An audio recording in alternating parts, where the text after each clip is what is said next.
আজকে আপনারা ভার্চুয়াল মিডিয়াতে গিয়ে দেখছেন যে শাকিব খান অ্যান্ড আফরান নিশোর যে ক্যামিওটা হয়েছে গতকালকে প্রথম আলোর অনুষ্ঠানে, এটা নিয়ে প্রচণ্ড প্রচণ্ড ভিডিও হচ্ছে। অনেকেই এটা নিয়ে ভিডিও করছেন। এর মধ্যে যারা আফরান নিশোর ভক্ত তারাও এক ধরনের মন্তব্য করছেন, এবং যারা শাকিব খানের ভক্ত তারাও এক ধরনের মন্তব্য করছেন। কিন্তু আমি মধ্যখানে থেকে একটা কথাই বলতে চাই, কাল যেটা হয়েছে এটা অবভিয়াসলি একটা ভালো জিনিস হয়েছে। দেখুন, একটা কথা তো সত্য যে যে কোনো ঝগড়া বা যে কোনো বিবাদ সারা জীবন রাখা যায় না, তাই নয় কি? হ্যাঁ, নিশো একটা ভুল করেছিল, বা তার সেই প্রচারণার স্ট্র্যাটেজি ছিল, বা এটা আলফায়ে করিয়েছিল বা রায়হান রাফি করিয়েছিল, সেই বিতর্কে আমি নাইবা গেলাম। তখন নিশোর সে মন্তব্যগুলো প্রচণ্ড আঘাত করেছে মানুষকে, বা সাকিব ভক্তকে বা সাধারণ মানুষকে। আমরা অনেক মন্তব্য দেখেছি, যারা সাকিব ভক্ত নন বা যারা নিশো ভক্ত নন তারাও বলেছেন, কই সাকিব খান তো কোনো কথা বলছে না, নিশো এত কথা বলছে কেন? নিশো ভুল করেছে বা ইচ্ছা করে করেছে সেটা বলতে আমাদের এখন মানে ভুলে যাবার সময় এসছে।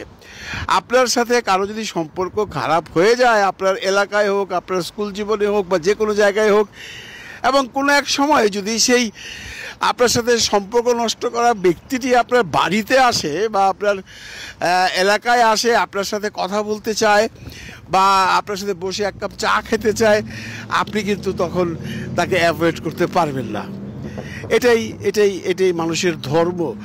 যা হবার সেটা হয়ে গেছে। এখন নিশো সেটা বলেছে, তারপর যাকে বলেছে শাকিব খান তো তাকে ক্ষমাই করে দিয়েছে। নইলে একটা কথা বলে রাখবেন, অনেকে বলছেন যে নিশোকে আর শাকিব খানকে একমাত্র এক করতে পেরেছে প্রথম আলো। শাকিব যদি না চাইতো রে ভাই, প্রথম আলোর বাপেরও ক্ষমতা নাই সাকিব রে ওইখানে লিয়া নিশোর সাথে একই মঞ্চে কাজ করালো। আপনারা কি মনে করেন যে সাকিব জানতো না? আপনারা কি মনে করেন যে সাকিব আগের থেকে শুনে নাই সে আর নিশো এক মঞ্চে আসবে? শুনতো, জানতো, তারপরেও সাকিব রাজি হয়েছে। কারণ সাকিবের নেচারটা এরকম ভাই। আমরা এই ইন্ডাস্ট্রিতে বহু মানুষকে দেখছি সাকিবের সম্পর্কে বদনাম করতেছে, সাকিবের কানে যাচ্ছে, বলা হচ্ছে এই সাকিব তোমার সম্বন্ধে তো অমুক লোক এই কথা বললো, সাকিব শুধু মুচকি হাসে। কিছুদিন পরেই দেখলাম ওই লোকের সিনেমাও সে করছে, বা সিনেমা করার সময় সাকিবের সাথে মানে নিজেদের মধ্যে একটা প্রবলেম হয় না, এই শিডিউল নিয়ে হোক, যে কোনো ব্যাপারেই হোক, প্রবলেম হওয়ার পর সেই প্রডিউসার বহু কথা বলেছে সাকিব সম্পর্কে বাইরে এসে, বা প্রযোজক সমিতিতে বসে বা পরিচালক সমিতিতে বসে তৌবা করেছে, জীবনে আর সাকিবকে নিয়ে কাজ করব না। সাকিবের কানে সেটাও গেছে, কিন্তু পরবর্তীতে দেখা গেছে সেই প্রডিউসার আবার তারে নিয়ে সিনেমা করতেছে। সাকিব কিন্তু সেইগুলাকে মনে রাখে না। আর সাকিব খান এই মনে রাখে না বলেই, সাকিব খান এরকম উদার বলেই, সাকিব খান এতটুকু বিনয়ী বলেই আজকে সাকিব খান এই জায়গায় এসছে। এটা আপনাদের ভাবতে হবে। সুতরাং যারা বলছেন, যারা সাকিব ভক্ত বলছে যারা আমরা মানি না, তারা ভুল করছেন। যা হবার হয়ে গেছে, যাকে বলা হয়েছে সেই যদি ক্ষমা করে দিয়ে থাকে, তাহলে আমি আপনি কে? ক্ষমা যে সে করেছে তার বড় প্রমাণ হলো একই স্টেজে দুজন দাঁড়িয়েছে। অনেকেই বলছেন দাঁড়িয়েছে, ঠিক আছে, পাত্তা দেয়নি। নিশোর ভক্তরা বলছেন নিশো সাকিবকে পাত্তা দেয়নি, সাকিব ভক্তরা বলছেন সাকিব নিশোকে পাত্তা দেয়নি। এগুলো না জাস্ট বাতকি বাত। আর এগুলো কিছু কন্টেন্ট ক্রিয়েটর এগুলোকে বলে বা এগুলো বলতে চেয়ে কন্টেন্ট ক্রিয়েট করে শুধুমাত্র। আমার মনে হয় আর যে সমস্ত ভক্তরা আছেন এই সম্পর্কে মন্তব্য করেন, না আমরা মিশুকে ওর সাথে দেখতে চাই না, না মিশুর সাথে কাজ করলে ছবি দেখবো না, এগুলো কথা কেন বলেন রে ভাই? আপনারা তো সাকিবকে ভালোবাসেন, তাই না? আপনারা তো ছবি দেখেন সাকিবের জন্য। এখন সেই সাকিবই যদি তার সেই শত্রু বলেন আর যাই বলেন তাকে ক্ষমা করে দিয়ে তার সাথে এক মঞ্চে আসতে পারে, একসাথে বসতে পারে, আমি আপনি কে রে ভাই? আমি আপনি কে বলেন? আমার আপনার এখানে কোনো ভ্যালু আছে? নো, আমার আপনার কোনো ভ্যালু নেই এখানে। তারপরেও অ্যাজ এ সাকিব ভক্ত আমি শুধু একটা কথাই বলতে চাই, যাদের যে ক্ষোভ ছিল নিশুর প্রতি, আমি বলবো দয়া করে সে ক্ষোভ ঝেড়ে দিন।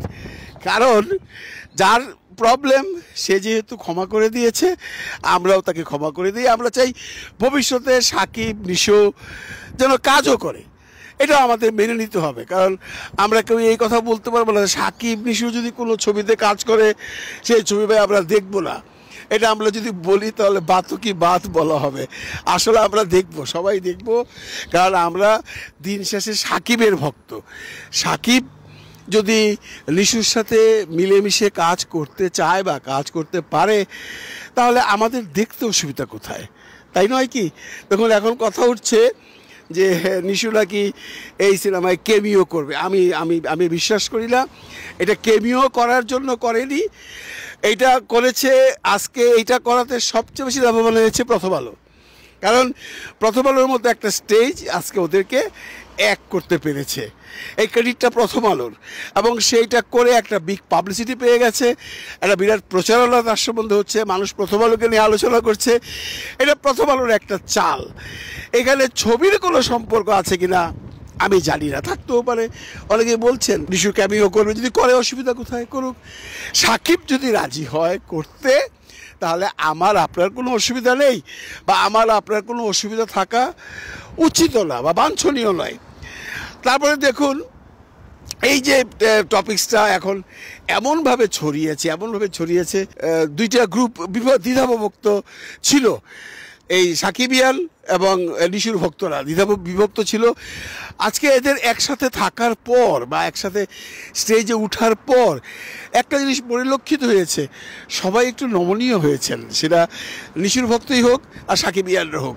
অনেকেই বলছেন নিশুর সাথে সাকিবের কোনো তুলনা হয় না, নিশুর সাথে সাকিব তো নিজেকেও তুলনা করে না, নিশুও সাকিবের সাথে তুলনা করে না। নিশু এর আগেও বলেছে, আজ থেকে ঈদের আগে, যে সাকিবের সাথে আমার কোনো তুলনা হয় না। কাজে নিশু কিন্তু একদিকে ক্ষমাও চেয়ে ফেলেছে ইনডিরেক্টলি। কাজে এটা নিয়ে আর আমার মনে হয় কথাবার্তা বলে আমরা বোধহয় দিন দিন পিছিয়ে যাচ্ছে। যেখানে সারা পৃথিবী এগিয়ে যাচ্ছে, যেখানে চলচ্চিত্র এগিয়ে নেবার জন্য চলচ্চিত্রের মানুষ চেষ্টা করছে, সেখানে যদি আমি আপনি বিভাজন করে এর সাথে ও কাজ করবে না, ওর সাথে ও কাজ করবে না, নিশু থাকলে সিনেমা দেখবো না, আমার মনে হয় আমাদের এখান থেকে এখন সরে আসবার সময় এসছে।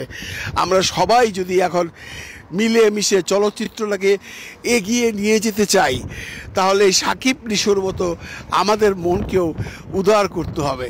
আমাদেরকে বুঝতে হবে যে বাংলা চলচ্চিত্রের এই ক্রান্তিকালে, এই দুঃসময়ে সাকিব নিশুর মতো শিল্পী আমাদের দরকার আছে।